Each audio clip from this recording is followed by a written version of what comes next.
Capítulo 7. Notebooks e outros dispositivos móveis.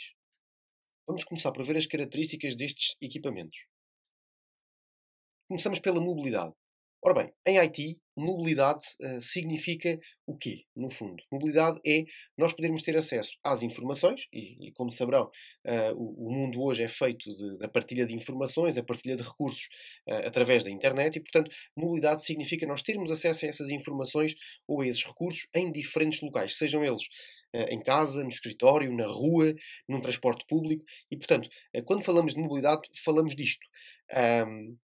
E, portanto, para haver mobilidade é necessário que exista uma rede de suporte que nos permita ter acesso a essas informações e a esses recursos em qualquer sítio.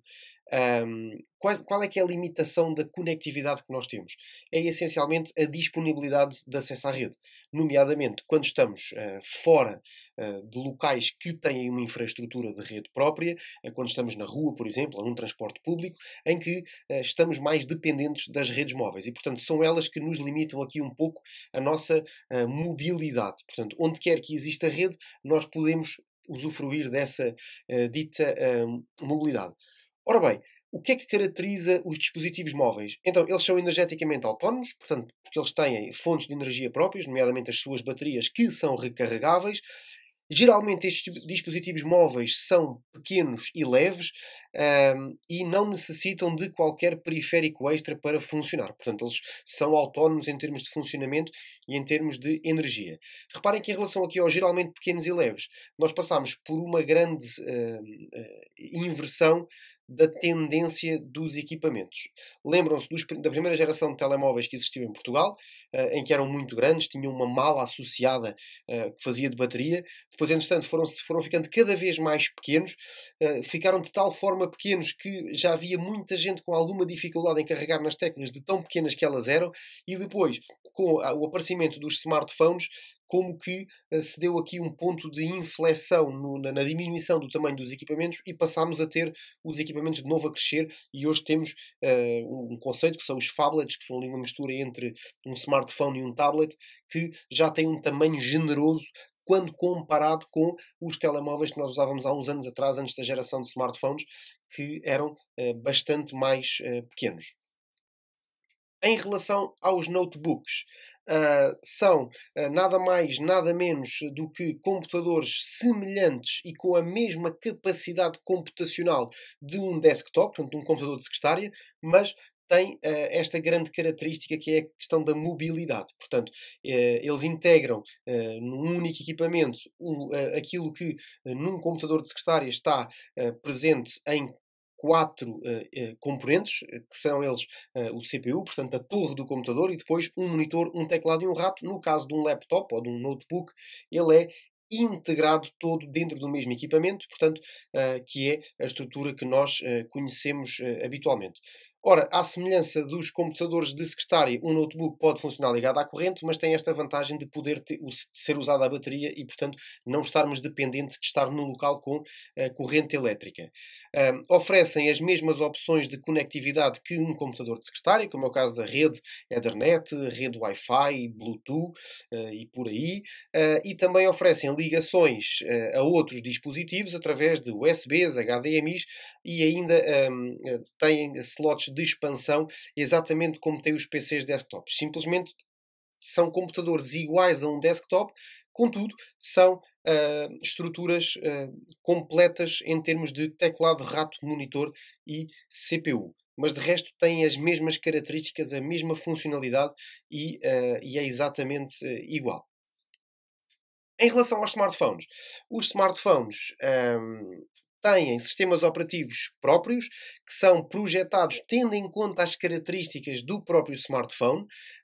Hum, Existe aqui este conceito, que é o conceito da obsolescência de um smartphone, ou seja, ele torna-se obsoleto muito rápido e, portanto, o que acontece é que, por vezes, nós necessitamos de estar constantemente a trocar de smartphone para poder ter as novas aplicações e os novos recursos que vão, entretanto, surgindo em tecnologias emergentes, como é o caso, por exemplo, atualmente da realidade virtual, da realidade aumentada, que alguns equipamentos que possam já ter algumas versões do sistema operativo um pouco mais antigas já não consigam se atualizar para poder ter acesso a este tipo de funcionalidades e de recursos. Portanto, aqui a obsolescência de um smartphone é um pouco rápida e, portanto, ele torna-se obsoleto ao fim ali de 2, 3 gerações daquele smartphone. Um, Ora, o software para estes smartphones normalmente está limitado a pequenas apps, portanto, normalmente não são aplicações muito complexas, são pequenas aplicações que, em conjunto, podem fazer a mesma tarefa que uma aplicação mais robusta, que, por exemplo, num computador possa funcionar. E estas aplicações são descarregadas normalmente numa aplicação própria, portanto, num centro próprio de aplicações. No caso dos Androids, não o Huawei, são descarregados na Google Play Store. No caso dos telemóveis, dos smartphones da Apple, são usados na Apple App Store. E ainda os Huawei atualmente usam a App Gallery como alternativa ao Google Play para aquelas versões de smartphone da Huawei que não usam os mobile services da Google. E, portanto, isto nasceu daquela guerra que houve entre a Huawei, entre a China e os Estados Unidos, que depois os telemóveis da Huawei, os smartphones da Huawei foram proibidos de serem utilizados nos Estados Unidos. Houve uma grande polémica e então a Huawei, para não estar dependente, porque houve ali a questão da Google pelo meio, e então para não estar dependente da Google, o que aconteceu foi que a Huawei acabou por desenvolver a sua própria App Gallery, continua a ter smartphones ligados aos serviços da Google, porque entretanto aquela situação ficou ultrapassada entre a Huawei e a Google. Contudo, a Huawei está a desenvolver a sua própria App Gallery como alternativa à Apple, no caso da App Store, e à própria Google, no caso da Google Play Store. Ainda é uma App Gallery muito limitada, tendo em conta a dimensão da Google Play e da App Store da Apple, mas está em desenvolvimento. Ora, portanto, os smartphones ainda utilizam a rede móvel para serviços de voz, texto e dados, e ainda fazem outro tipo de ligações de dados, como é o caso de o Bluetooth e o Wi-Fi. Portanto, um smartphone, no fundo, é basicamente um computador. Antigamente havia um conceito dos palm tops, que eram computadores de mão, que era ali uma mistura entre um organizer e um computador, um organizer digital e um computador. Hoje em dia, um smartphone é basicamente um dispositivo computacional que cabe na palma da mão. E, portanto, mas com uma capacidade computacional absolutamente extraordinária. Alguns smartphones têm melhores desempenhos em termos de capacidade computacional que muitos computadores que são vendidos no mercado. Ainda nas características dos smartphones, a maioria deles, para não dizer a quase totalidade, usam o Global Positioning System, portanto contêm Global Positioning System. O que é que isto significa? Tem GPS e basicamente isto é o quê? É a forma de podermos no smartphone incorporar serviços de localização geográfica. Isto faz com que, através do uso de algumas aplicações específicas para smartphones, nós consigamos utilizar o nosso smartphone como se fosse um navegador GPS, e com a possibilidade e com a vantagem de, como a conectividade é muito mais eficiente, porque está constantemente ligada à internet, qualquer atualização que seja feita no software do GPS, nós temos logo essa aplicação no nosso smartphone. E, portanto, ao contrário do navegador GPS, que cada vez que nós tínhamos que o atualizar, era preciso criar um procedimento em que tínhamos de tirar o cartão de memória, descarregar os novos mapas, instalá-los no GPS. Num caso de um smartphone, esta atualização é muito mais rápida porque é quase automatizada e nós nem sequer damos por ela. Ainda que o GPS permita a localização, um smartphone ainda consegue determinar a sua localização, não de forma tão precisa quanto um GPS, mas através de informações das antenas de serviço móvel que estão próximas, pontos de acesso Wi-Fi próximos. Também é possível, com estas informações, ter uma ideia, uma noção da zona em que o smartphone está, sendo que não é tão eficiente quanto um serviço de localização GPS. Uma outra característica que os smartphones têm, que ainda vamos falar dela um pouco mais à frente, é a capacidade de poderem partilhar o acesso à internet através da criação, por exemplo, de um hotspot ou através da ligação de um cabo USB, fazendo de modem, isto com outros dispositivos. Portanto, nós podemos criar um hotspot pessoal e, basicamente, o nosso smartphone vai funcionar como se fosse um router Wi-Fi, ou podemos ligar o nosso smartphone ao nosso computador e partilhar o acesso à internet através do USB, como se o nosso smartphone fosse um modem de ligação à internet. Existe um outro tipo de equipamento móvel, que são os tablets, que são, digamos que são versões um bocadinho expandidas de um smartphone, que já têm umas características um bocadinho diferentes, porque já são feitos não para a utilização enquanto phone, portanto, enquanto smartphone, enquanto telemóvel, telefone, são mais usados como um dispositivo computacional com a portabilidade de um smartphone, mas com a capacidade computacional já mais próxima do que é um computador, um notebook ou um desktop. Claro que tem sempre capacidade limitada, até porque é bastante mais pequeno, mas o objetivo é que ele seja já o intermédio entre um smartphone, portanto, dar-nos a portabilidade de um smartphone e dar-nos também as características já de capacidade computacional e principalmente em termos de tamanho de ecrã que nos permitem já fazer algum tipo de trabalho nestes equipamentos. Portanto, tal como os smartphones, eles oferecem a conectividade Wi-Fi, Bluetooth, alguns já têm portas USB, têm portas de áudio exatamente como têm os smartphones, têm normalmente já slots para leitura de cartões de memória, por exemplo, muitos modelos têm. Ahm, as aplicações que funcionam nos smartphones também funcionam para tablets. A única diferença, aí eu vou dar um exemplo, por exemplo, um processador de texto, como é o caso do Microsoft Word. Se nós tentarmos escrever um documento num smartphone, nós conseguimos, mas é bastante mais complicado. Se for num tablet, é muito mais simples, até porque o teclado é maior, o ecrã é maior, a disponibilidade de ecrã para escrevermos o nosso documento é muito maior. E podemos, por exemplo, colocar um teclado, portanto, acoplar um teclado ou Bluetooth ou um teclado com fios no tablet e fica basicamente como se fosse um computador portátil. E aqui o exemplo do processador de texto é só o exemplo de uma aplicação que podemos utilizar e que já nos dá bastante vantagem utilizá-la em contexto de tablet em comparação com o contexto do smartphone.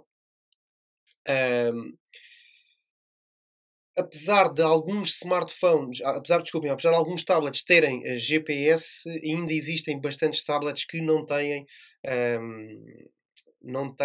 receptores GPS.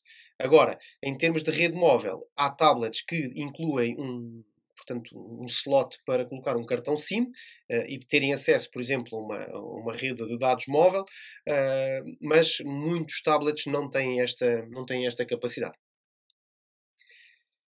Outro tipo de equipamento muito parecido com o tablet e muitas vezes confundido com os tablets são os e-book readers ou os leitores eletrónicos, chamemos-lhes assim, como é o caso do Kindle Fire da Amazon, que basicamente são dispositivos que são projetados ou que foram construídos essencialmente para a leitura de livros. Portanto, é um dispositivo que pode ou não ter retroiluminação.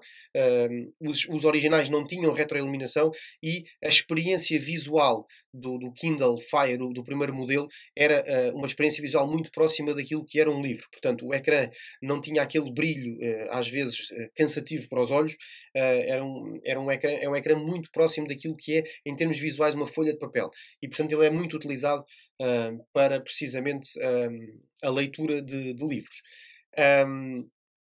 Depois eles foram evoluindo, com possibilidades aqui de integração de Wi-Fi e da utilização de determinado tipo de redes para descarregar gratuitamente os livros. Atenção, só a descarga que é gratuita, porque os livros são pagos, obviamente, porque é esse o core business do desenvolvimento destes equipamentos. É para que a pessoa possa continuar a comprar livros, mas compra as suas versões digitais e descarrega-as diretamente para dentro do seu e-book reader. uma característica que estes e-book readers têm é que, por terem recursos limitados, a sua bateria é muito mais eficiente e muito mais duradoura que um tablet, precisamente porque não tem que fazer face a tantos requisitos como o tablet tem em termos de placa Wi-Fi, Bluetooth, depois todas aquelas aplicações que podem estar abertas ao mesmo tempo. No caso de um e-book reader, ele serve apenas para ter os livros abertos e para serem lidos. Wearables. O que é que são wearables? Wearables são aquele tipo de equipamentos que nós usamos connosco, como é o caso, por exemplo, dos smartwatches ou das Fitbands. E o que são smartwatches ou Fitbands, ou ainda aqueles leitores de ritmo cardíaco que se podem colocar no peito e que transmitem para o nosso telemóvel a nossa atividade cardíaca. Então, estes wearables, o smartwatch é o tipo de wearable mais conhecido, e basicamente um smartwatch é um relógio inteligente capaz de não só dar horas, como é capaz de recolher dados sobre vários aspectos do nosso corpo, nomeadamente ritmo cardíaco, o tempo em que estamos em pé, o tempo em que estamos sentados, o nível de sedentarismo, a nossa frequência cardíaca em diferentes momentos do dia. Quando estamos em atividade física, permite-nos monitorizar essa atividade física e enviar estas informações para um outro dispositivo, normalmente um smartphone. E, portanto, o smartphone tem uma aplicação que tem correspondência no smartwatch, e depois há ali a interligação de uma com a outra, e depois permite ali também o obter de informações. A partir de um determinado momento, a Apple lançou um iWatch, ou o Apple Watch, que já permitia fazer uma espécie de um eletrocardiograma à pessoa. E pronto, e tem funcionalidades absurdas. As Fitbands são muito semelhantes aos smartphones, aos smartwatches, só que limitam-se a dar horas e a monitorizar a atividade física. A atividade física, o sono e pouco mais. Depois, dependendo das Fitbands, depois dá para ter ali um conjunto de outras funcionalidades, mas a Fitband é, digamos que, um smartwatch um pouco mais limitado e com um objetivo muito específico, que é precisamente o objetivo do fitness, da monitorização da atividade física. Depois há, efetivamente, smartwatches que são específicos para a atividade física, mas já não são propriamente Fitbands, já são smartwatches. Por exemplo, a Garmin dos GPS tem uns smartwatches para fazer corrida, que têm um nível de detalhe e de precisão das distâncias percorridas e dos percursos e da altimetria, muito, muito, muito interessante. Ainda nos wearables há outro tipo de equipamentos, como é o caso dos capacetes de realidade virtual, que são os VRs, em que nós usamos um headset, portanto, que é aquele capacete que normalmente pode vir também acoplado com um sistema de som e que nos permite mergulhar numa atmosfera tridimensional, em mundos altamente realistas. E nós podemos utilizar capacetes de realidade virtual para fazer verdadeiras visitas virtuais a outros locais que nós queiramos ver. Por exemplo, há museus que têm tours virtuais dentro das suas instalações, feitas com capacetes de realidade virtual, e que nós podemos ir caminhando dentro do próprio museu e observando tudo o que está à nossa volta. Nos jogos também é muito utilizado. Há jogos de realidade virtual que são absolutamente realistas, ao ponto de pessoas por vezes se lesionarem porque caem, dão tombos, de tão realista que é o jogo. A realidade aumentada é com a utilização da câmara do nosso dispositivo, que é, por exemplo, o que está aqui nesta fotografia de cima, em que nós conseguimos, através da captura de imagens reais e com a sobreposição a essas imagens reais de imagens computarizadas ou de animações computarizadas, por isso é que se chama realidade aumentada, que é nós estarmos a ver aquilo que estamos a ver na realidade, mas acrescentar ainda informações. Por exemplo, nesta imagem aqui de cima podemos ver que numa situação de manutenção, há um conjunto de passos que têm que ser seguidos, e reparem que ele tem ali aquelas indicações a vermelho, aquelas indicações a verde daquilo que o utilizador deve ou não deve fazer. E há muitas circunstâncias em que a manutenção de equipamentos já começa a ser feita com recurso à realidade aumentada, em que o técnico, se não souber qual é o procedimento que deve adotar naquela máquina, liga a aplicação, liga, portanto, aponta para a máquina e a aplicação vai-lhe dizendo e vai apontando, portanto, consegue identificar na imagem os parafusos que ele tem que começar por retirar e vai dizendo passo a passo aquilo que o utilizador, ou que, neste caso, o técnico vai ter que fazer. Depois de ele tirar os parafusos, ele vai identificar que é a caixa que tem que ser removida. Depois de remover a caixa, vai-se ver o conteúdo e ele vai mostrar quais são os fios ou quais são os cabos que devem ser desligados. E, portanto, é muito interessante e já está a ser cada vez mais utilizada a realidade aumentada em contexto profissional. Usa-se muito também em museus, porque nós podemos ter uma aplicação do próprio museu no nosso smartphone, apontar para uma obra e a aplicação reconhece qual é a obra e mostra-nos uma descrição, ou uma descrição em áudio ou em texto da obra que nós estamos a ver. Em muitos monumentos, por exemplo, também acontece muito, algumas cidades têm sistemas de realidade aumentada para os seus monumentos, em que a pessoa vai na rua, não sabe que monumento é que ele está a ver, abre a aplicação correspondente àquela cidade e ao apontar para o monumento, então a aplicação identifica qual é o monumento e explica a história desse dito monumento. Vamos ver agora dois vídeos em sequência, um sobre recursos externos exclusivos para notebooks, portanto que só existem em notebooks, e outro para dispositivos e LEDs de entrada que são muito comuns em notebooks. Então, até já! Hello everyone. It seems that the world of IT is now focused on efficiency and convenience. Across the globe we have laptops being sold more than desktops. IT professionals and the consumer want to be mobile. They want to be able to work whenever and wherever they choose without being tied to a desk or cubicle. Both desktop computers and laptops have a lot of the same hardware features in common, but their placement is very different. So let's look at the external features that are unique to laptops. To start, we will take a look at the front of a laptop. For my laptop in particular, what we can see here are the LED lights. And these LED lights we'll take a look at and discuss in a later video. But right at the middle front of the laptop, mine has a locking mechanism for the lid. It's just a basic lever. I can close the laptop, and it locks the lid closed. It protects the keyboard and the screen. Below that on my laptop, I have a secure digital multimedia card reader. You can use this for your camera cards and other devices. Besides the front of the laptop, we're going to take a look at the side. And this is one of the most important items in my book. It's called the ventilation grill. The ventilation grill is extremely important as it allows our laptops to eject hot air when the internal fan turns on to cool it. This process allows our laptop to function. As our laptops get smaller and thinner, it is more difficult to keep the components inside at a consistent and cool temperature. Remember, we've got a CPU, RAM, hard drive, and a graphics card that generate heat as it operates. And this heat has to be expelled to bring in cool air and pass it over the laptop components. So we want to keep these ventilation grills clean to promote good airflow. Next, we have two USB 2.0 ports. Here we can connect webcams, mice, external keyboards, flash drives, and more. Next to that, we also have a FireWire port. This is an older standard FireWire 1394A that allows 400 megs per second of speed. There's many different FireWire standards. To the right of that, I have my microphone port. I can plug in an external mic here. I have my headphone jack. I can plug in external speakers or headphones. And above that, I have a PC card slot. You're able to push in and pop out the plastic protector, and you can put in a PC card of your choice.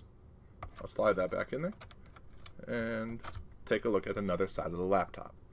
So let's go to the back of the laptop. On the back of the laptop, the first thing that we're going to find is on the far left side here. Now it might be in a different location on yours, but this is called the security keyhole slot. This is special. It's a hard point on the laptop where you can connect a security cable and secure this laptop down to a desk. This is extremely helpful if you're traveling and or using your laptop in an unsecure area. Now it's not a foolproof way to secure your laptop, it's just a convenient method to provide a deterrent to would-be thieves. On the other side of my laptop here, I actually have a couple different ports. Here is where I have my power port. This is where you're going to plug in your power adapter that goes into the wall. To the right of that, I have an S-Video port. And to the right of that, I have a VGA monitor port. I can hook it to an external VGA monitor. Lastly, on this side, we can take a look and see that I have a DVD-RW drive. We can use this with our optical discs. I have another USB 2.0 port. I've got my Ethernet network jack, and I've got my RJ11 phone jack. I can connect that and get access for something like a modem. Now, before we close it up, it would be important for us to take a look at the bottom of our laptop. On the bottom of our laptop, we have a couple of different items. So let me place it down. So on the bottom of the laptop, you can see that we have a battery that's flushly connected in. We've got our locking lever and release in order to actually pop that battery out as we want to and put a new battery in. Now, it is possible to have an AC adapter plugged into your laptop without the battery. It'll be running just like a desktop computer, but you lose all your mobility. So that's why we love to have laptop batteries that hold a charge and work. Below the batteries, I actually have this port here. This is for my docking station. We'll talk about docking stations in another video, but that's what we would use with this power connector to plug it into a docking station.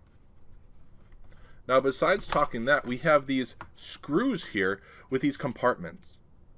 These compartments are special because inside of here, we have accessible items that we can work on with this laptop. For example, in this compartment, you'd be able to find that we have our RAM, our random access memory. Over here, we have the wireless card, which you could replace on this laptop.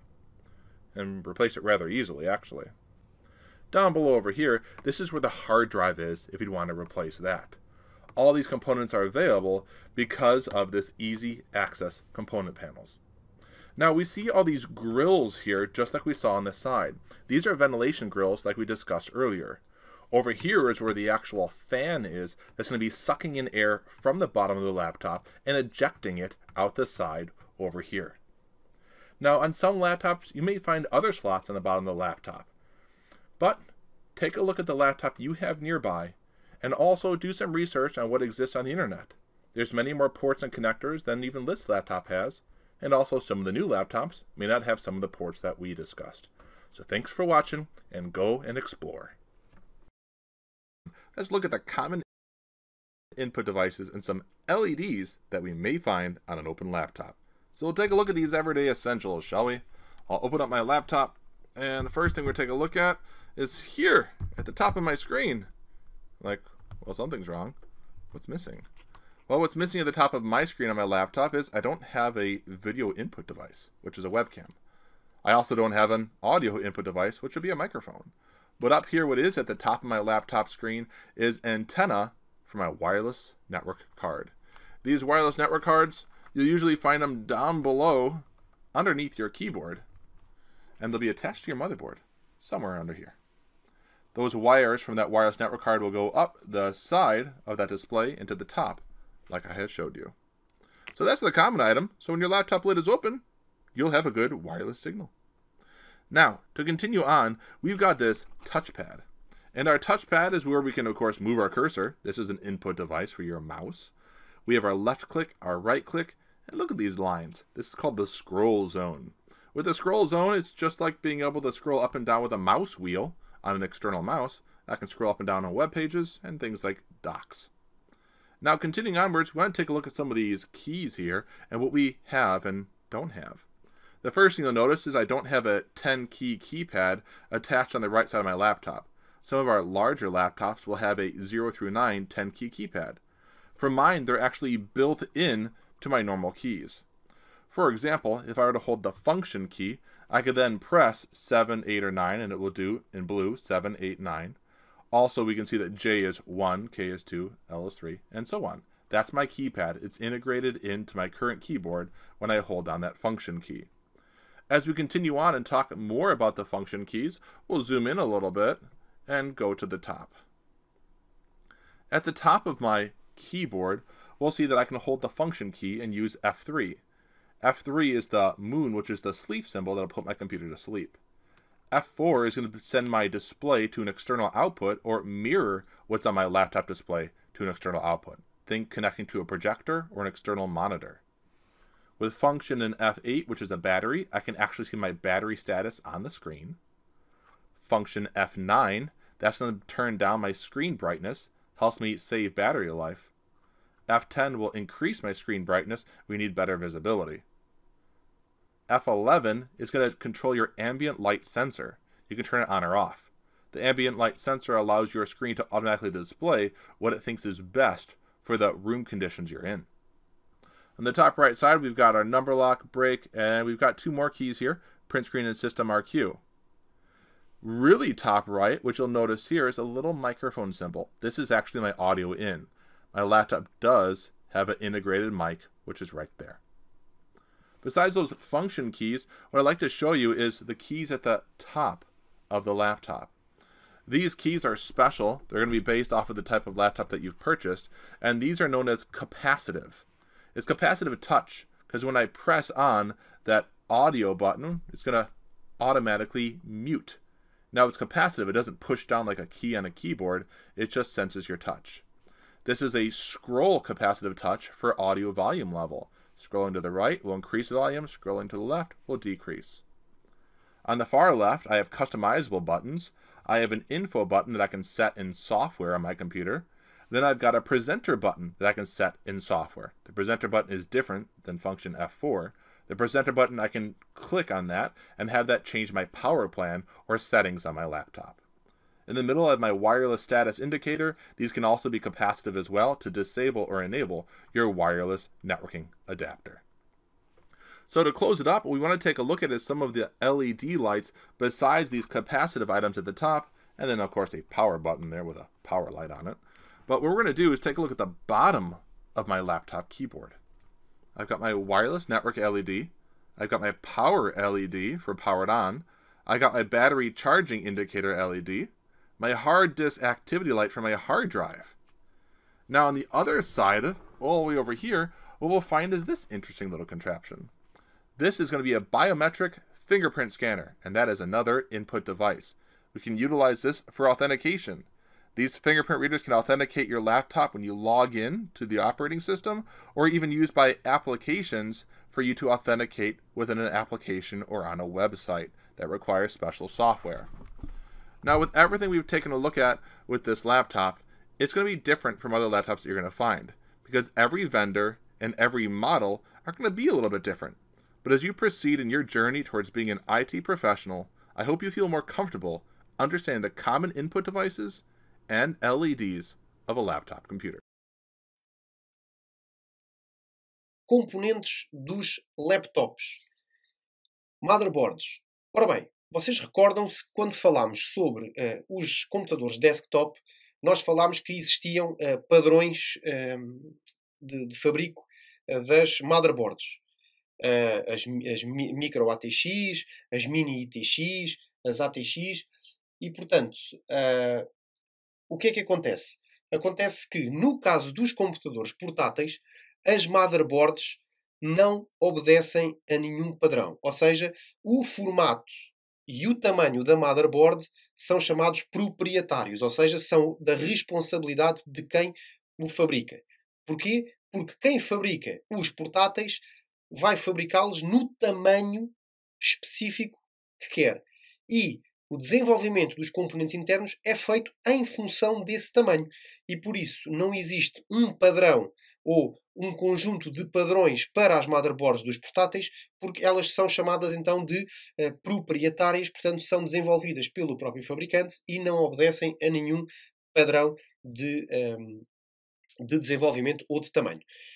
Depois, devido às restrições do tamanho, existem alguns componentes que depois também são adaptados pode não ser no seu tamanho, mas pode ser na sua forma de construção para se adaptarem a esta capacidade mais móvel ou a esta mobilidade e a esta redução no tamanho. A memória RAM, portanto, nós deixámos de ter os nossos pentes, chamemos-lhes assim, de memória RAM em DIMM e passámos a ter os SO-DIMM, que são pentes de memória RAM um bocadinho mais pequenos e mais altos. Os processadores também são redesenhados e são reconstruídos e projetados para utilizarem muito menos energia e produzirem muito menos calor. Porquê? Porque dentro de um computador portátil não há o espaço livre que há dentro de um desktop e, portanto, não há assim tanto espaço para a dissipação do calor. os próprios dispositivos de armazenamento também são adaptados e os discos rígidos dos portáteis normalmente são mais pequenos, portanto podem ir de 1.8 a 2 polegadas e meia, portanto de 1 polegada 0.8 até 2 polegadas e meia, ao passo que um disco rígido de um computador, de um desktop, são 3 polegadas e meia de largura. Ainda nos componentes internos, então, a RAM em SODIMM, tal como eu já disse antes, os processadores que são projetados para usar muito menos energia e produzirem muito menos calor do que os seus congêneres nos desktops. Os discos rígidos, também tal como eu disse há pouco, que no caso dos desktops vão de 3 polegadas e meia de largura, no caso dos portáteis, dos notebooks, vai de 1.8 a 2.5 polegadas, e ainda os discos SSD, que são muito utilizados nos portáteis, principalmente pelo seu baixo consumo de energia e pelo seu tamanho mais reduzido. Aqui do lado direito vocês podem encontrar um tipo de SSD que é muito comum encontrar nos portáteis. Os portáteis têm também teclas de função especial, que é a tecla FN, e esta tecla FN faz com que num teclado com um número reduzido de teclas possam existir outras funcionalidades, nomeadamente o ativar e desativar o touchpad, aumentar o som, diminuir o som, aumentar a luminosidade do ecrã, diminuir a luminosidade do ecrã, ativar ou desativar o Wi-Fi ou o Bluetooth, e portanto esta combinação de teclas faz com que, mantendo o mesmo número de teclas, que é um número reduzido face a um teclado de 102 teclas padrão, nós conseguimos fazer com que algumas teclas que já tinham 3 funções possam ter 4 funções através da combinação da tecla FN. Vamos ver um vídeo sobre docking stations quando comparadas com replicadores de portas. Muito rapidamente. Uma docking station é um sítio onde nós acoplamos um computador portátil e onde nós conseguimos que este computador possa estar a ser carregado ao mesmo tempo que aumentamos o número de slots e de interfaces de entrada e saída disponíveis, como é o caso de portas de vídeo, portas USB, entre outras, enquanto que um replicador de porta é meramente um dispositivo que pega numa porta USB e a transforma em 2 ou 3 portas USB. É simplesmente isto. Vamos ver. Até já. Hello everyone. It's time to chat about a not so common item that you may find or may not find in the workplace. This mysterious item would be a docking station or a port replicator. The docking station allows a laptop computer to function similarly as a desktop computer in the workplace. It does this by utilizing extra ports and connectors in order to connect peripheral devices, as well as provide functionality and connectors that may not be built into your laptop. So here's my docking station that we can take a look at. On my docking station, what we can find here is a security key slot, just like we saw on a laptop computer. And these security key slots allow you to lock this docking station down to a desk so it's not easy for thieves to steal. Next to that, we have an S-video connector. We have a component display. We've got this one here, which is actually an optional proprietary monitor stand connector for a specific vendor. We've got our speaker out port. We've got our line-in audio connector. We've got PS2 mouse and keyboard, your green and purple. We've got this turquoise serial port, which is not common to find anymore. We've got our maroon or purple parallel port, commonly with printers. We've got our VGA. This goes to our normal monitors out. DVI for display out as well. And here, this is your power. This is where we actually are going to be connecting our power connector, which will also power our laptop and charge the battery. Over here, we have our RJ11 connector. We have our RJ45 Ethernet, and we've got 2 USB ports. Now on this side over here, we have another 2 USB ports to make a total of 4 USB ports completely. So what's the big deal about a docking station? Well, imagine being able to keep the docking station sitting on your desk in your cubicle or office at work. You would leave your peripherals and external connectors plugged into the docking station. When you arrive at work, you would simply place your laptop on top of your docking station, and you'd be able to lock it in. Now, to lock it in, what we actually have here is this docking connector. Also, you see these little stands. You would take your laptop, and you have the docking connector here with those holes for the stand, and we'd simply press it on top and lightly press down, and now it's locked in to the docking station. When I'm ready to leave work and I'm done for the day, all I need to do is push down on this eject button here, and my laptop is ready to go with. So what's a port replicator then? Well, these docking stations are commonly proprietary in nature. For example, this one, with a proprietary docking connector for laptops made by that vendor. A port replicator usually connects via USB. The port replicators commonly have less features than these docking stations and less connectors. Since port replicators connect via USB, they're better designed for multi-vendor devices in the workplace. Different employees will be able to use the same workspace at the workplace. Next time you see one of these docking stations, or you find a port replicator, you know how to interact and better utilize it. Vamos entrar agora num capítulo relacionado com os monitores.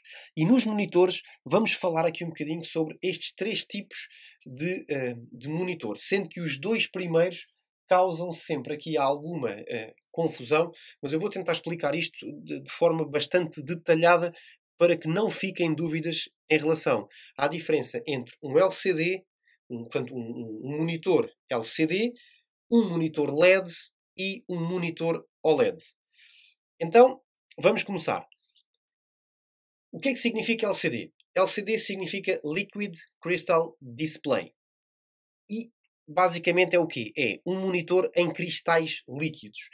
E o que é que são estes cristais líquidos? Estes cristais líquidos, portanto, é um material que é transparente, portanto, é um líquido que é transparente e que, em função de uma carga elétrica que recebe, pode ficar opaco. Ora, estes cristais são estes cristais que estão colocados dentro do ecrã e são estes cristais que formam os chamados pixels. Estes pixels podem adotar uma de três cores. Já devem ter ouvido falar no RGB, o Red, Green, Blue. Portanto, o vermelho, o verde e o azul. Então, estas três cores são as três cores que cada um destes cristais líquidos podem adotar. E cada uma destas cores ainda pode ter 256 variações de tom. Ou seja, há 256 tons de vermelho, 256 tons de verde e 256 tons de azul. Ora, a combinação de todos estes tons e destas três cores faz com que cada um destes cristais líquidos possa formar ou possa gerar qualquer coisa como 16,7 milhões de cores. E por isso os monitores conseguem ter tanta cor e tanta qualidade nas imagens. Agora, como é que as cores são formadas dentro do cristal líquido? Ou como é que o cristal líquido consegue formar estas cores? Então, os cristais líquidos recebem uma carga elétrica que faz com que eles fiquem mais opacos ou menos opacos e com uma tonalidade de cor. Como é que esta descarga elétrica lhes é dada? Através de um transistor. Cada pixel tem um transistor e, portanto, é este transistor que vai transferir a carga elétrica para o cristal líquido e vai fazer com que ele mude não só a sua opacidade como a sua cor. Ora, na parte traseira do ecrã, portanto, estamos só a falar dos cristalzinhos que são, no fundo, que mudam de cor e de tom em função de uma descarga elétrica. Agora a questão é, como é que nós conseguimos ver essa cor? Nós conseguimos ver essa cor porque na parte traseira do monitor existe um componente chamado backlight. E o que é o backlight? O backlight é basicamente uma luz branca que faz com que a tela do LCD possa brilhar. E ao brilhar vai fazer com que nós consigamos ver a imagem no nosso ecrã. Então, basicamente, como é que funciona este cristal líquido? Então, se todos os transistores emitirem a corrente máxima a todos os cristais da tela, o que acontece é que os cristais portanto, este cristal líquido fica no cúmulo da sua opacidade, ou seja, ficam completamente pretos. Ao ficarem completamente pretos, a luz do backlight não consegue passar para a frente do ecrã. Então nós vemos o ecrã completamente preto. De forma análoga, se nós não dermos descarga nenhuma de corrente no cristal líquido, o cristal fica completamente transparente e o branco que nós vemos no ecrã é nada mais, nada menos do que a luz do backlight, porque o cristal está completamente transparente. Este cristal líquido está completamente transparente. Ora bem, os milhões de transistores que controlam estes pixels, portanto, que controlam cada um destes pixels, onde é que eles ficam? Então, eles são colocados numa película, portanto, eles ficam dentro de uma película muito fininha, de materiais microscópicos, cujo tamanho, estamos a falar de tamanhos mais pequenos que fios de cabelo, na sua espessura, e esta película, onde ficam colocados estes transistores, que por sua vez vão dar a descarga elétrica nos cristais, dão a esta película damos-lhe o nome de Thin Film Transistor, que é o chamado TFT. Por isso é que os LCDs começaram por ser simplesmente LCDs e depois passaram a denominar-se LCDs TFT, ou chamávamos simplesmente monitores TFT, que eram os Thin Film Transistor, em que os transistores eram colocados nesta película fina que permite descarregar eletricidade para cada um dos pixels. Agora, a questão é, existem duas formas deste cristal funcionar. Então, originalmente, os LCDs funcionavam com uma técnica chamada Twisted Nematic, que era os TN. E basicamente, o que é este Twisted Nematic? Então, o nome de Twisted Nematic está relacionado com o quê? Com a estrutura molecular do próprio cristal. Basicamente, a estrutura molecular do cristal era uma cadeia torcida, como se fosse o ADN. Se vocês estão a ver aquelas imagens do ADN tridimensionais, portanto, é como se nós estivéssemos a ver o pixel de cima, numa cadeia de ADN. Portanto, a molécula do cristal líquido está organizada estruturalmente como se fosse esse torcido do ADN. E em função da carga elétrica que recebe, nós reorganizamos toda a estrutura da molécula. E, em função disso, ela desmonta-se e, pelo desmontar daquela estrutura a torcida, é que vai dar a respectiva cor e a respectiva opacidade. Um dos problemas que esta estrutura tridimensional nos trouxe é que nós só tínhamos uma visão perfeita de cada um dos pixels se olhássemos de frente para esta estrutura torcida. Ou seja, a 90 graus em relação ao monitor. Portanto, frente, mesmo cara a cara com o monitor e só naquele ângulo do monitor. Assim que nós desviávamos a cabeça mais para um lado ou mais para o outro, o que acontecia era que a imagem começava a perder a cor, deixava de se conseguir ver na totalidade e, portanto, este era um grande defeito, que era o facto desta estrutura tridimensional torcida, nós tínhamos que a observar na sua, portanto, vista de cima. Ou seja, ela está a 90 graus em relação à tela do monitor e nós tínhamos que olhar mesmo de frente para o monitor. E, portanto, era o grande inconveniente destes monitores, que era o posicionamento e o ângulo de visão. Ora, este problema foi resolvido quando se desenvolveram os LCDs do tipo IPS, os In-Plane Switching. Então, o objetivo do desenvolvimento do In-Plane Switching era reconstruir a molécula do cristal líquido para que ela não fosse aquela estrutura torcida, mas sim uma estrutura que permitisse, ao receber a carga elétrica e poder ser transformada numa estrutura mais opaca e colorida, pudesse ser observada de todos os ângulos possíveis. E então é aí que aparece os in-plane switching, ou seja, basicamente é uma estrutura em que a molécula está toda no mesmo plano. E, portanto, faz com que, independentemente de nós estarmos a ver mais de cima, mais de baixo, mais da esquerda ou mais da direita, a percepção que nós temos das imagens é sempre a melhor. Como o cristal fica muito mais próximo da tela, portanto não fica numa estrutura tridimensional em profundidade, a reprodução das cores torna-se muito, mas muito mais fiel. Portanto, os Twisted Nematic, os TN, tinham alguns problemas relacionados com a fidedignidade das cores e quando o trabalhar com os brancos e com os pretos é que trabalhava bem. No caso dos In-Plane Switching, portanto, os IPS, as cores eram muito mais fidedignas. Agora, os IPS em relação aos TNs, há uma coisa que não muda, que são os transistores que controlam os pixels. Portanto, continuam a ser organizados da mesma forma, dentro daquela película muito fina chamada TFT. Portanto, não há qualquer alteração. Agora, qual é que é a diferença de um LCD para um LED?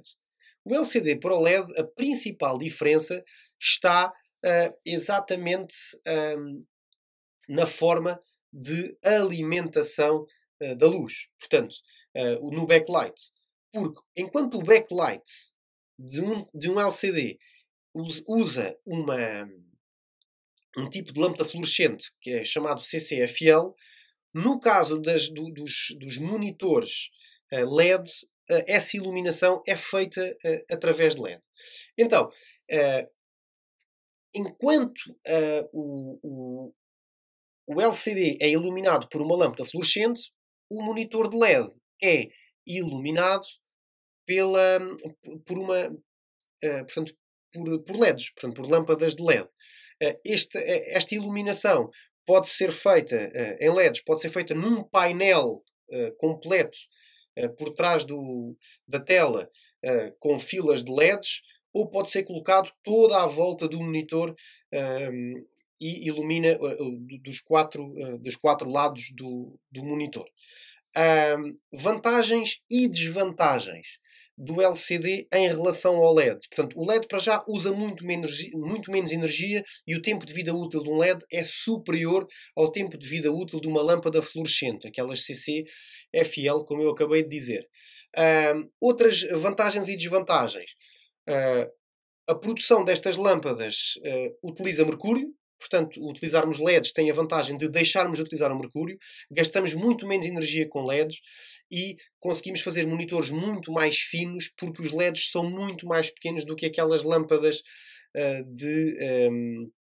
portanto, as lâmpadas fluorescentes dos LCDs. Ok? Ora, nos últimos anos, o LED foi apresentado como se fosse aqui uma coisa muito, digamos que, como se fosse uma tecnologia nova. Mas, no fundo, os monitores LED são monitores LCD. A única diferença é, basicamente, a retroiluminação. Porque, por exemplo, a Samsung aparece com uma nova sigla, que eram os QLEDs, mas, basicamente, isso só tem a ver com a posição em que os LEDs são colocados como backlight na parte traseira das suas televisões ou dos seus monitores. Porque continuam a ser, portanto, marketing à parte, continuam a ser ecrãs LCD. Portanto, LED é meramente a forma de organização do backlight dos monitores. E depois aparecem os OLEDs. OLEDs são os Organic LEDs, que é o que significa o O, e aqui sim nós temos um ecrã que funciona de forma completamente diferente, em que ele é muito mais simples, portanto não tem nada destas camadas todas que vocês encontram aqui nestes dois diagramas, é muito mais simples. Porquê? Porque ele tem, no fundo, em vez de ele ter um cristal líquido a ser iluminado por trás, num ecrã OLED, nós temos, dentro desta película, nós temos uma camada, temos um substrato que é esse substrato que vai ter a capacidade de emitir a própria luz. Portanto, ele é polarizado e esse substrato vai gerar a cor e vai gerar luz. Luz nessa cor. E, portanto, o próprio pixel, o próprio LED é o próprio pixel. E, portanto, o que acontece é que, e chama-se Organic, porque este substrato onde estão colocadas esta substância é uma substância de origem orgânica. Depois há os PLEDs, que são os Plastic LEDs, em que este substrato é feito em plástico, também numa substância que deriva do plástico, e por isso são os PLEDs, e ainda há outros tipos de LED que, entretanto, têm surgido. Então, espero que tenham percebido aqui a diferença em que um LCD e um LED são basicamente a mesma coisa. A diferença tem a ver só com a retroiluminação, ser em lâmpada fluorescente no caso dos LCDs e em LEDs no caso dos LEDs, e que atualmente usam os ecrãs IPS. Os OLEDs hoje estão muito na moda porque eles são muito mais versáteis e conseguem ser muito mais finos e por isso são muito usados em smartphones e em ecrãs muito, muito fininhos. Há notebooks e há laptops que têm mesmo ecrãs muito, muito finos, que isso só é possível com este novo tipo de OLED. O problema que o OLED tem é que é mais caro de produzir e, portanto, em equipamentos mais baratos não é usado precisamente para que o equipamento depois não tenha um preço assim tão elevado. Ora bem, recursos de visualização que os notebooks também têm. Portanto, há uns que têm os detachable screens, portanto, os ecrãs destacáveis, como é o caso, o exemplo é o Microsoft Surface, em que nós podemos usar o Surface como se fosse um tablet e quando precisamos de usá-lo com um teclado é só encostá-lo e ele fica como um tablet. Depois temos os touchscreens. Há muitos notebooks hoje em dia que têm touchscreen. Normalmente estão associados sempre aqui aos detachable screens ou ainda a computadores que se conseguem virar na totalidade ao contrário e conseguem ser usados como se fossem um tablet. E depois temos ainda uns botões muito próprios, que é um recurso do monitor, que são os cutoffs. E o que é um cutoff? Um cutoff é um botão que, ao posicionarmos o portátil, como nesta fotografia da direita, a partir de um determinado ângulo, esse botão faz com que se desligue o monitor. A principal vantagem que este recurso tem é que ele aumenta em muito a vida útil do próprio monitor. E porquê? Porque se o monitor ficasse ligado com a tampa fechada, a quantidade de calor que era gerada entre a tela e o teclado e que não ia servir para nada, porque ninguém iria estar a ver nada naquele momento e tão pouco tinha algum interesse porque não se conseguia ver nada, só ia gerar o quê? Muito mais calor para a própria tela, podendo causar danos a longo prazo. Ora bem, o fundo, como falámos há pouco, e eu basicamente já expliquei tudo, a diferença que nós temos nas luzes de fundo e no fundo dos ecrãs basicamente é este. Primeiro, a fonte de luz do backlight, e eu coloquei aqui este diagrama para se perceber onde é que está o cristal líquido, que está aqui. Depois temos aqui o tal TFT, onde ficam os transistores que vão descarregar corrente elétrica para dentro do cristal líquido. Reparem que este cristal líquido é do tipo TN. Reparem que a estrutura que parece o DNA ali meio enrolado. Por acaso até calhou bem aqui esta imagem. Portanto, este transistor que é o que vai fazer a descarga aqui no LED e que vai fazer com que depois possa gerar as cores e aquilo que nós vemos na parte da frente, que é a cor de cada pixel. Reparem que o pixel corresponde precisamente ao cristal líquido. E, portanto, quando falamos em luz de fundo backlight, falamos em lâmpadas fluorescentes, do tipo CCFL, é este exemplo que está aqui do lado esquerdo, ou painéis de LEDs, como é o caso destes que aqui estão. Em muitas circunstâncias, alguns monitores, em vez de terem um backlight assim, têm 4 lâmpadas fluorescentes, uma em cada canto, ou só uma muito forte aqui em baixo, tal como os painéis de LEDs também podem ser um em cada um dos 4 lados, ou ser assim este painel completo. Para além deste tipo de iluminação, que são as lâmpadas fluorescentes, como é o caso do CCFL ou das lâmpadas de LEDs, existe ainda, não para os LEDs, mas para as lâmpadas fluorescentes do backlight, existe ainda um outro componente chamado o inverter. E o que é o inverter? O inverter é o que é necessário para dar luz ou para dar corrente elétrica às lâmpadas fluorescentes. As lâmpadas fluorescentes, ao contrário das lâmpadas LED, precisam de muito mais carga elétrica do que o resto dos componentes do portátil. E, portanto, o que acontece é o nosso transformador de corrente estabiliza a corrente e manda-nos uma corrente muito mais baixa que aquela que existe na corrente da rede. Só que ao chegar ao monitor é necessário potenciar essa corrente para iluminar e para dar corrente à luz fluorescente do backlight. E aí é aí que entra o inverter. Portanto, o inverter basicamente recebe corrente e vai criar ali um pico de corrente para que a luz fluorescente do backlight possa funcionar. Conectores de antena do Wi-Fi. Ora, o que vocês veem aqui ao centro é uma placa Wi-Fi, está aqui, WLAN. Reparem que ela tem um MAC address que aparece logo aqui embutido, como podem ver. E, portanto, se dúvidas houvesse, vem embutido aqui e vem neste autocolante a indicação do MAC address. E basicamente esta placa liga-se à motherboard. Ela está ligada à motherboard através de um slot próprio que não se vê aqui nesta imagem. E depois tem aqui o quê? Os fios de antena.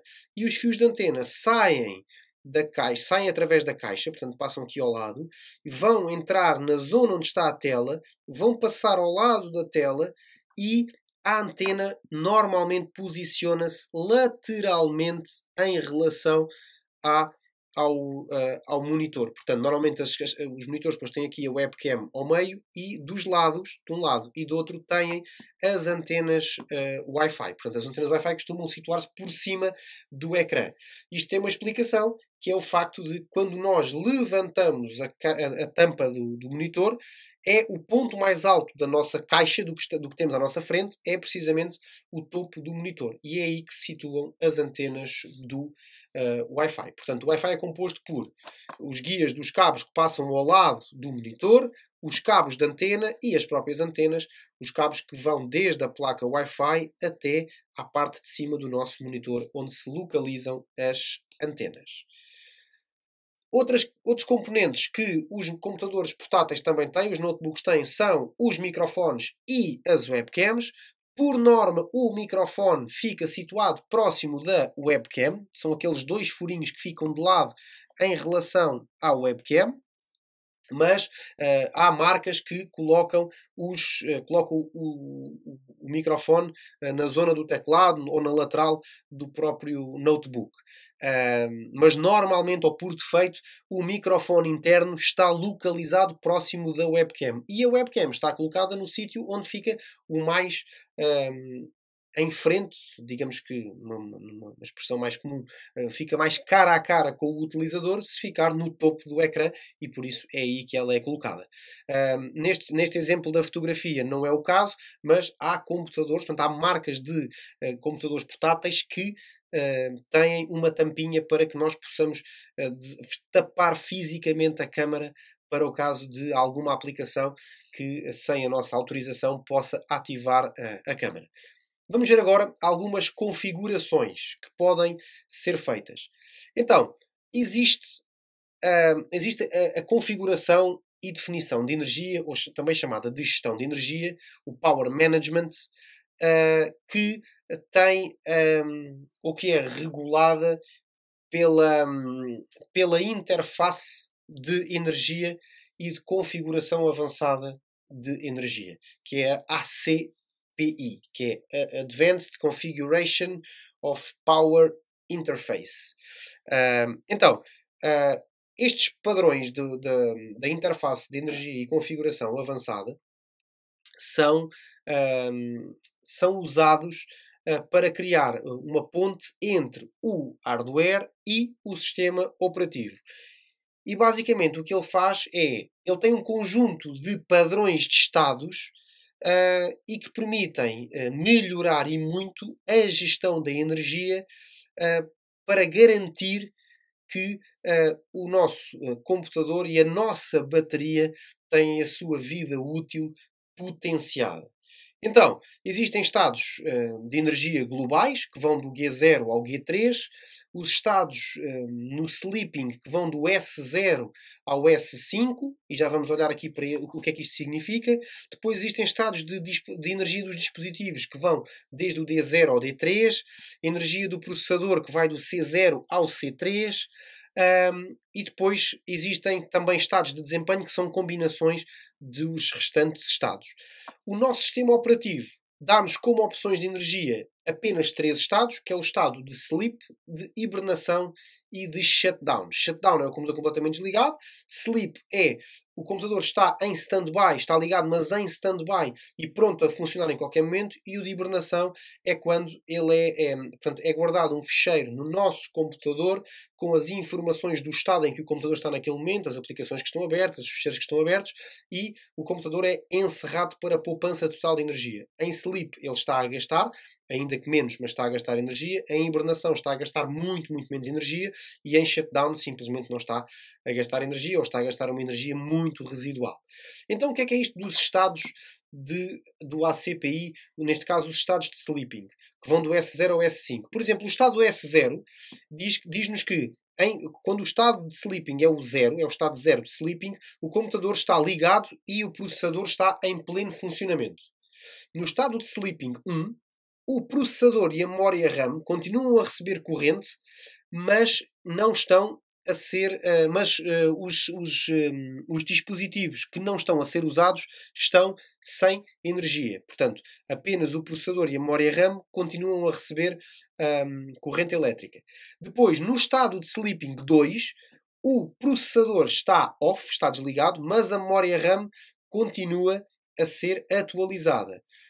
Portanto, está num estado mais baixo do que o próprio S1, do que o que vimos anteriormente. No caso do estado de Sleep 3, o processador está desligado, está em off, a RAM está com uma taxa de refresh muito mais baixa, muito mais pequena. Basicamente, é o estado que é conhecido como o estado de suspensão, em que basicamente só a memória RAM é que está a funcionar e digamos que em serviços mínimos. No caso do estado S4, o CPU e a memória RAM estão desligadas e o conteúdo da memória RAM foi guardado num ficheiro temporário. E basicamente é o estado equivalente ao estado de hibernação. E por fim, o estado 5, o S5, em que o computador está completamente desligado. Então, a combinação dos estados faz com que estes estados possam existir. Reparem que quando nós dizemos aqui que o CPU e a memória estão off, significa que o processador há de estar no estado C3, que é o estado mais elevado em que ele está desligado, a memória RAM também há de estar, algures, num estado próximo desse. E, portanto, estas combinações de estados permitem que nós possamos fazer aqui uma gestão da energia. Portanto, aquilo que para o utilizador nós conhecemos é isto. É o sleep, a hibernação e o shutdown. Para a gestão da energia dos nossos componentes, são estes estados que interessa conhecer. Obviamente nós, quando utilizamos o nosso computador, nós não trabalhamos com estes estados, trabalhamos com estes, porque são aqueles que o sistema operativo coloca à nossa disposição. Mas para conhecermos como é que funcionam estes estados, convém saber aqui um bocadinho sobre cada um destes estados de energia, tanto dos dispositivos como do processador. Ora bem, vamos então assistir a um pequeno vídeo que nos mostra como é que nós podemos fazer aqui a gestão da energia. Até já! Power options. Here we're going to manage the consumption of power for our laptop device. And it's not going to be boring of here's how we control power. It's going to be interactive of how we can make the laptop function better for us, utilizing the power options that are available to us. So let's take a look. First, if I wanted to, I can right click on my battery indicator and click on power options. That would take me where we want to go. Or, for the more official route, I can click on start, click on control panel, and then inside of my control panel, I can go to hardware and sound. Inside of hardware and sound, we will also find power options. I'll click on power options, and now this is where we're going to spend some time. To begin, the first thing we want to do is control the actions of what our power and sleep buttons do, as well as what happens when we close the lid of our laptop. I can go to the left side of my screen. I can click on choose what the power buttons do. When I click on choose what the power buttons do, what we'll see here first is that I have some options I can switch between, and these are based off of two columns. I've got a column regarding what's going to happen when my computer is on battery power only and I press the power button, or the sleep button, or when I'm physically closing the lid. I have a whole nother column regarding when the computer is plugged into a power adapter that goes to a wall outlet, and how the computer is going to respond when you press the power button or sleep button or close the lid. So for example, if my laptop is plugged in and I press the power button, I can click my drop down menu and I can have it shut down. Also, when I press the sleep button, I'd probably like it to sleep. And sleep is using less power than being on. But hibernate is the lowest amount of power that can be pulled.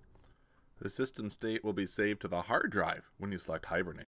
Now I can choose between sleep and hibernate for any one of these items as I see fit. Also, when I close the lid, I can just have my laptop do nothing.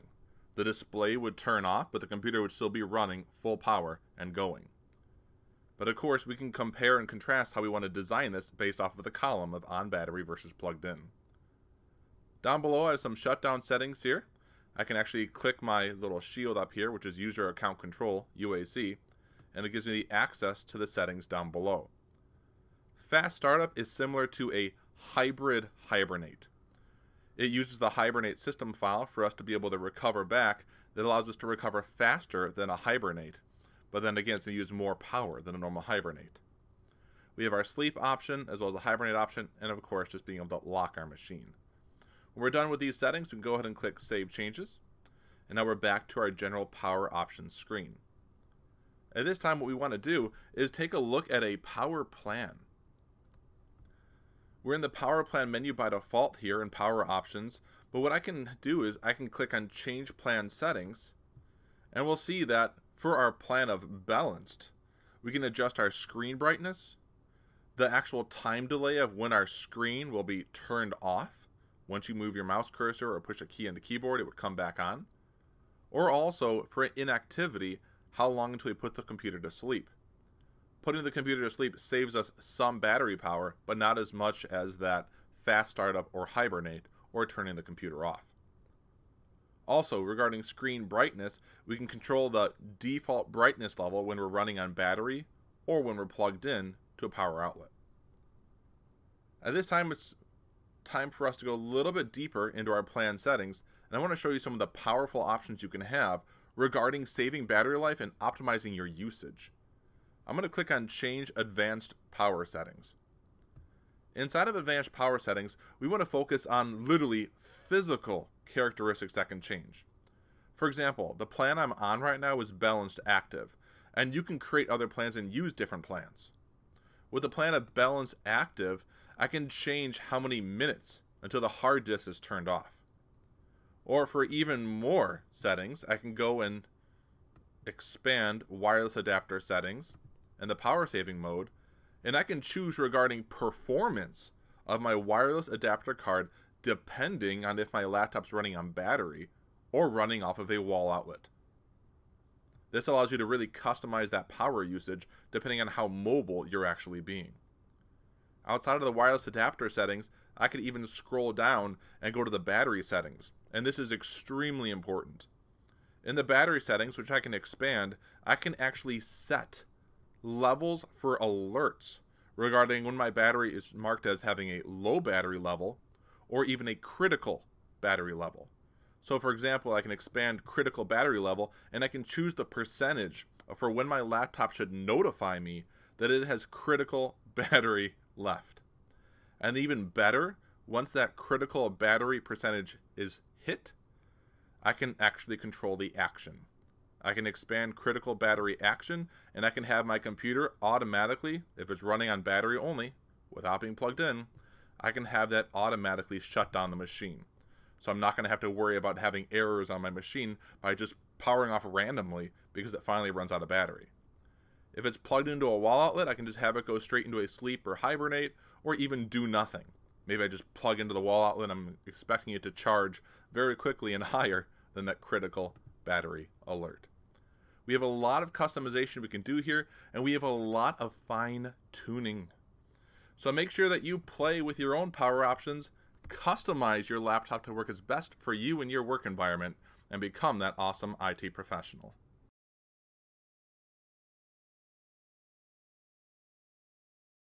Ora bem, Bluetooth O Bluetooth num computador portátil, portanto num notebook, permite-nos fazer redes de área pessoal, as chamadas PANs, Personal Area Networks.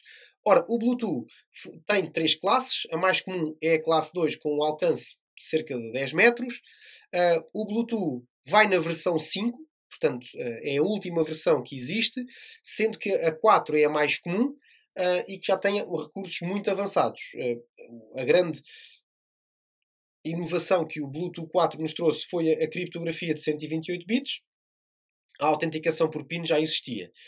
A principal vantagem que o Bluetooth 5 traz é precisamente o facto de ser 4 vezes mais, portanto, tem 4 vezes mais alcance, tem 8 vezes mais largura de banda e o dobro da velocidade de comunicação. Portanto, os dispositivos Bluetooth que eram usados de forma muito rudimentar há umas gerações atrás, hoje já permitem aqui taxas de tráfego muito interessantes para a comunicação, com um nível de segurança que antigamente era um nível de segurança muito baixinho.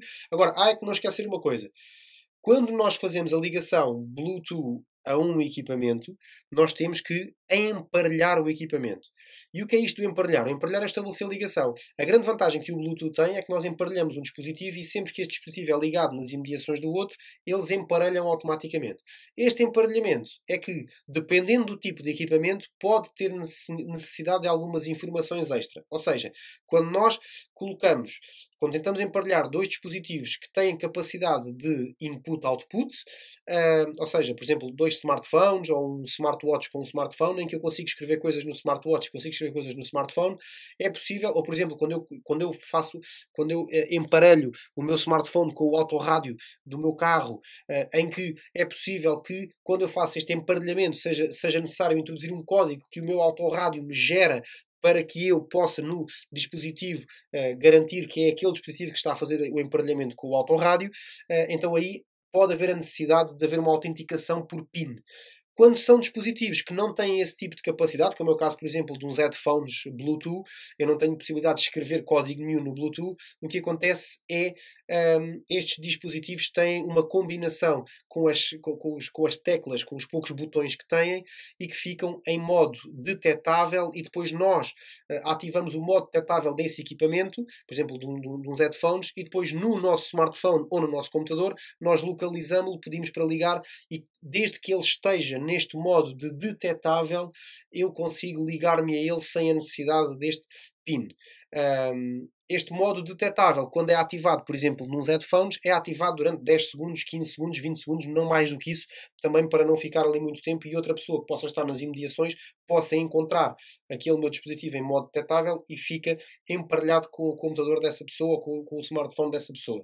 Também não tem problema, porque eu volto a fazer a combinação dos botões, normalmente é clicar durante uns X segundos, ou se tiver mais do que um botão é carregar nos dois botões durante X segundos, e ele entra nesse modo de detecção, e depois eu basta ativar outra vez o modo de detecção, vou ao meu computador, encontro, faço a ligação. Como é que eu encontro no meu computador o Bluetooth? No caso do Windows 10, no centro de ações que fica no canto inferior direito do nosso ambiente de trabalho, nós clicamos lá e abre-nos uma lista de opções e é o Bluetooth este que aqui está. Vamos então ver aqui um pequeno vídeo que mostra a forma de fazer aqui o emparelhamento de um dispositivo Bluetooth. Hello everyone. We want to get some Bluetooth connectivity going here with our computer. Now to do this, there's a couple ways to go about it. There's really like 3 common ways we can go. Now it depends on your Windows operating system, but here in Windows 10, the first thing I can do is click on my Action Center in the bottom right corner, and I can make sure that my Bluetooth is even on, which is Bluetooth and not connected. I can click on that to turn off Bluetooth, or I can click on it to turn it on. I can even right-click on it and click on Go to Settings, and that's going to take me to my Bluetooth settings immediately, which is great. But let's go 2 other methods. What I can do in Windows is I can click on the Start button, and I can go to the Control panel, and in the Control panel, I can go to Add a Device, which is inside of Hardware and Sound. And I can add a device including Bluetooth that way. Another way I can do it is I can go to Start, and I can type in Settings, and I can click on Settings. Inside of Settings, I can go to Devices, and in Devices, will be here at the Bluetooth settings. Whichever way you prefer, there's multiple ways to get to the same destination. At this point, what I want to do is add a Bluetooth device. So we're going to pause here, and I'm going to turn on my Bluetooth headset. So I've got my Bluetooth headset, and every model will be a little bit different. We're not here to do a video about a Bluetooth headset, but in general, this is the Bluetooth device I'm going to connect. So after researching my device and pulling up the manufacturer's manual for this, I need to put this headset into pairing mode. In pairing mode, it will be able to connect with our computer. So I have the power button here, and there's an indicator light. I can press and hold that power button, and according to my manual, when the light starts flashing red and blue alternating, then it's in pairing mode. There we go. It's red and blue. Now it's in pairing mode, and we can continue by adding it to our computer. Okay, so to continue, the Bluetooth headset is on, and it's going to be in a pairing mode.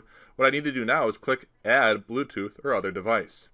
When I click on that, it wants to know what type of device I'm going to be adding on. I'm going to click on Bluetooth because it's going to be an audio device for a headset. So it's looking for the devices. Here it finds some. This is the headset that I have connected that I want to hook up via Bluetooth. I can click on that audio headset, and it's going to connect to it and pair with that headset. The device is ready to go. It says we're connected with voice and music from my headset wirelessly using Bluetooth with my computer. I'll click on Done, and we can even verify this by going back to our Action Center here in Windows 10, and we can see Bluetooth and the name of the device that's connected. If I'm done for the day, I can always turn off my Bluetooth adapter, which will disconnect it from my headset. Also in the future, if I turn on my Bluetooth on my computer, if that headset is nearby, it should be able to connect back to it automatically. And there it is. Bluetooth is on and the headset is connected again. Ora bem, internet por dados móveis. Ora, há notebooks que efetivamente trazem recursos para dados móveis integrados. Ou seja, têm um slot para colocarmos um cartão SIM. E nós colocamos um cartão de dados do operador móvel e conseguimos ter como se tivéssemos um hotspot integrado dentro do nosso próprio computador, ou um modem integrado no nosso próprio laptop ou notebook, e conseguimos ligar-nos à internet através disto.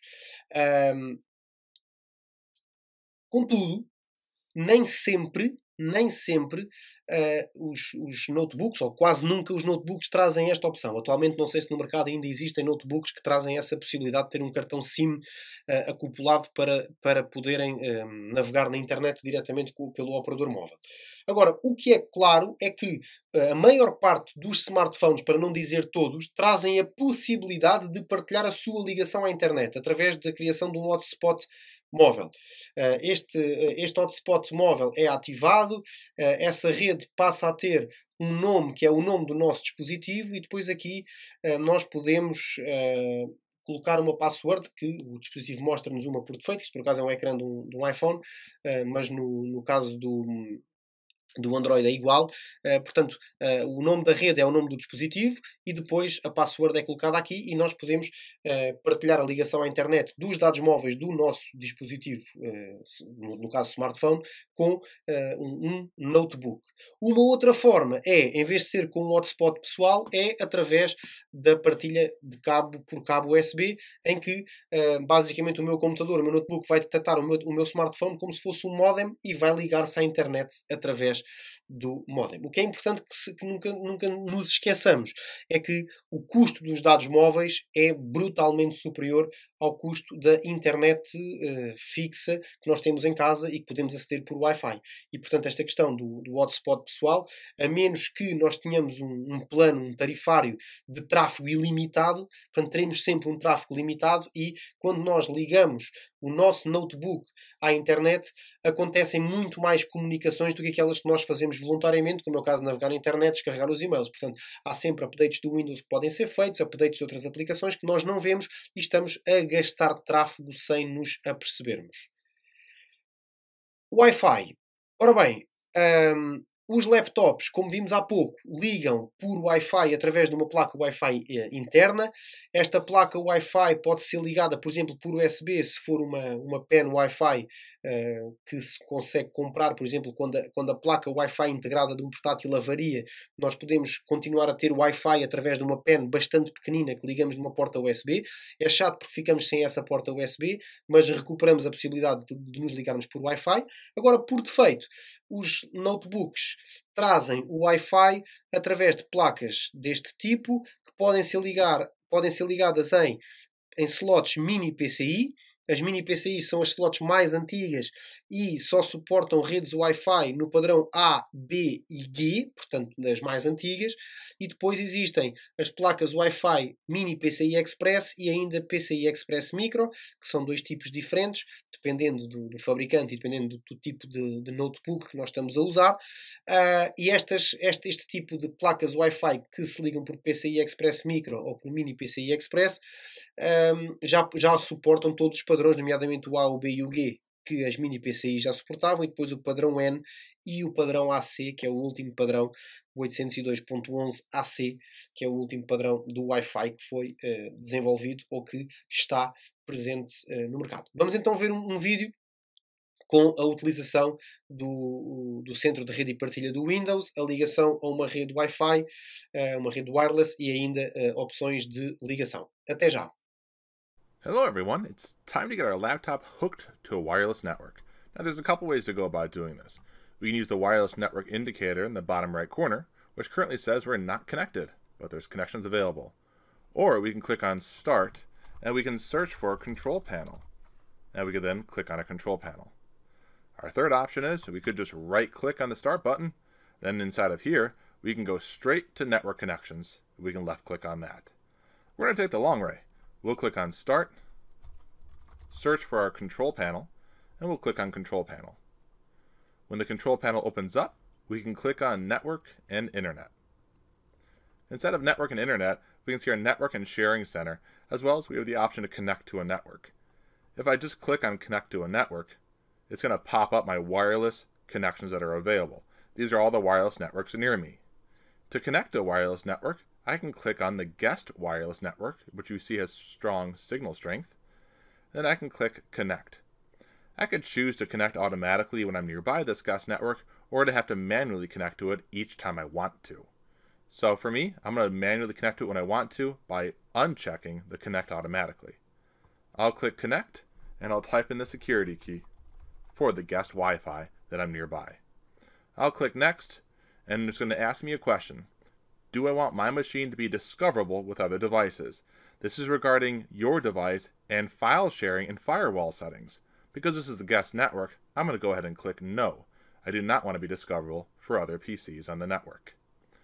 After clicking No and putting in that password for the guest Wi-Fi, you can see that I'm connected and secured. I'm on the network and I'm able to browse. Substituição de hardware em laptops, portanto em notebooks. Vamos ver agora que hardware nós podemos substituir e como é que isto se faz. Então, uma das características que os computadores de secretária têm, que os portáteis muitas vezes estão mais limitados, é precisamente nas slots de expansão. Contudo, nós podemos usar slots de expansão que, não sei se vocês alguma vez desmontaram uma drive de CDs ou de DVDs interna de um portátil, tem mais ou menos esta forma que aqui está, que são chamados os dispositivos, as expansion slots de 5 e 1 quarto, ou basicamente 5 e 1 quarto, desculpem, de 54, que são as de 54 mm, e as de 35 mm, que são, 34 mm, que são estas que aqui estão em baixo. Ou seja, no fundo, isto que aqui está é uma forma de eu, por exemplo, retirar uma drive de CDs que possa já estar avariada, porque as drives de CDs nos portáteis avariam quando ficam muito tempo sem ser usadas, depois dificilmente nós conseguimos voltar a pô-las a funcionar, e depois fica ali um espaço deste tamanho todo, que fica desaproveitado com um componente que já não nos serve nada. Então nós podemos fazer o quê? Podemos usar essa estrutura, retirar a drive de CDs e comprar, por exemplo, um leitor de cartões inteligente, um leitor de smart cards, um leitor compacto flash para ler cartões de memória. Podemos comprar uma unidade de disco rígido de 1 polegada, de 1,8 polegadas e colocar ali como se fosse um dispositivo interno do nosso computador. E depois existem também as slots de expansão de 34, portanto são as 34mm, elas são muito mais pequenas e aqui já não tem tanta possibilidade de utilizar, por exemplo, uma unidade de disco, já é mais para uma ligação Firewire, para um sintonizador de televisão, para uma placa de rede sem fios, que são dispositivos um pouco mais compactos. Estes, tanto um como o outro, ficam posicionados lateralmente em relação ao nosso notebook. Em relação à expansão dos laptops também, podemos usar memória flash. Esta memória pode ser uma memória que liga por USB, por SATA, como vimos nos primeiros capítulos, por Firewire, que é semelhante ao USB, mas com diferentes características. Vantagem que tem são dispositivos de armazenamento que são rápidos, têm alta confiabilidade, usam pouca energia e são portáteis, portanto são facilmente transportáveis. Cartões flash, portanto os conhecidos como cartões de memória, são também muito interessantes em termos de armazenamento, porque são muito pequeninos, mas principalmente porque eles são multicompatíveis com diferentes dispositivos, como é o caso de máquinas fotográficas, câmaras de vídeo, e que podem facilmente ser integrados num portátil, como é o caso aqui do leitor de cartões, que é precisamente o que vou falar a seguir. O leitor de cartões é que eu pego no cartão que tirei da máquina fotográfica, coloco no leitor de cartões e é exatamente como se estivesse a colocar uma pen USB. Ele é detectado como uma unidade no meu computador e depois eu facilmente transfiro ficheiros desse cartão ou transfiro ficheiros para esse cartão. E, portanto, tem estas vantagens. O que é importante que vocês saibam é que, independentemente de serem cartões ou serem pens, não devem ser colocadas, que é muito comum utilizarem-se pens no meio de porta-chaves, no meio das chaves, utilizar-se pens em zonas que possam estar carregadas eletricamente ou que possam gerar ali algum tipo de eletricidade ou algum campo eletromagnético, como é o caso das chaves, do metal a roçar no metal. Então, é importante que vocês protejam as pens e os cartões de memória porque eles podem desmagnetizar. E se um cartão de memória desmagnetizar, depois não há nada a fazer, só mesmo formatando o cartão e depois fazendo a recuperação dos dados. E, portanto, há sempre dados que se perdem. Portanto, é muito importante que eles sejam conservados em locais que estejam protegidos de fontes de eletromagnetismo. Leitores de smart cards. Ora bem, o smart card é um cartão semelhante a um cartão de crédito, a um cartão multibanco, tem um microprocessador integrado e esse microprocessador pode ser carregado com dados. Por exemplo, os passes dos transportes públicos são smart cards. Nós vamos a uma operadora de transporte e pagamos e eles carregam-nos o cartão, neste caso, por contactless. Então, ou inserem o cartão numa ranhura, por contact, como é o caso deste exemplo que temos aqui nesta máquina de multibanco, ou, no caso do multibanco não dá para fazer isto, não é? Ou então fazem por contactless. A vantagem da utilização deste cartão, deste smart card, é que este microprocessador que nós temos no cartão tem muito mais capacidade do que a banda magnética que se usava originalmente. No caso dos multibancos, nós conseguimos usar as duas precisamente porque a pouca informação que nós temos no cartão, na banda magnética, que é o número da conta e o acesso à conta, também se carrega tanto na fita magnética como no microprocessador do smart card. A principal vantagem que os smart cards têm é precisamente em relação à fita magnética, é a possibilidade de serem lidos por contactless, portanto sem necessidade de estarmos a introduzir o cartão ou a passar o cartão para ser lido, como é o caso das bandas magnéticas. Ora, em termos computacionais e em termos de informática e de IT, a utilização de smart cards é muito usada para, por exemplo, fazer logins no sistema operativo, para fazer registros de entrada de ponto e depois esses registros ficarem logo numa aplicação que é possível consultar centralmente portanto, esta é a utilização que é mais dada.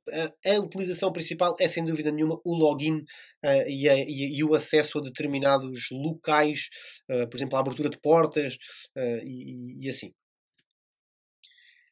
Ora, a memória RAM, a memória dos computadores, dos desktops, os pentes são chamados de DIMMs. Os módulos de memória RAM, portanto, os pentes de memória RAM dos portáteis são mais curtos, mas mais altos, são chamados de SODIMM. Na maioria dos laptops ou dos notebooks, a memória RAM é inserida num slot que fica por detrás do portátil, portanto, na parte de baixo do portátil, mas em alguns a memória RAM fica colocada nesse sítio, mas só é acessível por cima. Ou seja, é necessário retirar o teclado para aceder aos slots de memória RAM. E, portanto, já obriga aqui, no caso desta imagem, é um caso de um slot que está na parte de trás da caixa, portanto, com o retirar de um simples parafuso, nós conseguimos ter acesso aqui ao slot de memória RAM, um slot bastante antigo, de 512 megas, portanto, meio giga, e portanto é bastante antigo. Mas, neste caso, é fácil aceder aos pentes. Há situações em que eu tenho mesmo que tirar plásticos à volta do teclado, retirar os parafusos que seguram o teclado, desligar a fita do teclado, para depois aceder à parte de baixo do teclado, onde eu tenho a memória RAM. A quantidade de memória RAM, não vale a pena abrir o vosso portátil para ver a quantidade. Vocês, na janela de arranque, do post do arranque do computador, vocês conseguem ver a quantidade, senão também têm as propriedades do sistema no sistema operativo. Vamos então ver aqui um vídeo que mostra como é que se substitui, portanto, a memória RAM no laptop. No caso, vamos ver a substituição, portanto, o abrir, o retirar e o colocar e o fechar da memória RAM. Até já. Everyone, it's time for us to do an upgrade on RAM. So in this video, we're going to install SODIMM memory, and SODIMM RAM is the RAM that we're going to use inside of our laptop. For us to get started, first we want to disconnect our battery. So I'm going to release the battery by using my corresponding buttons on the back of the laptop, and I can pull that battery out. After removing the battery, it's time that we make sure there's no electricity left inside of our components on our laptop. So I can open the laptop, and we can press and hold that power button just to discharge any remaining electricity. Now that all the power has been discharged from the laptop, we can close it up, and we want to access the RAM access panel. Here in the middle of our laptop, I can see that there's a symbol for RAM, and this is where we're going to open this up and change out the RAM inside of our laptop. So we have our zoomed in view, and we can see our symbol here that this is where our RAM memory is for this panel.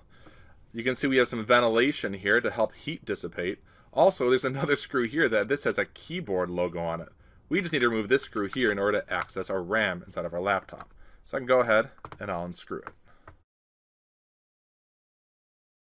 With the screw out, we just need to pop that panel up, and then we can access our RAM.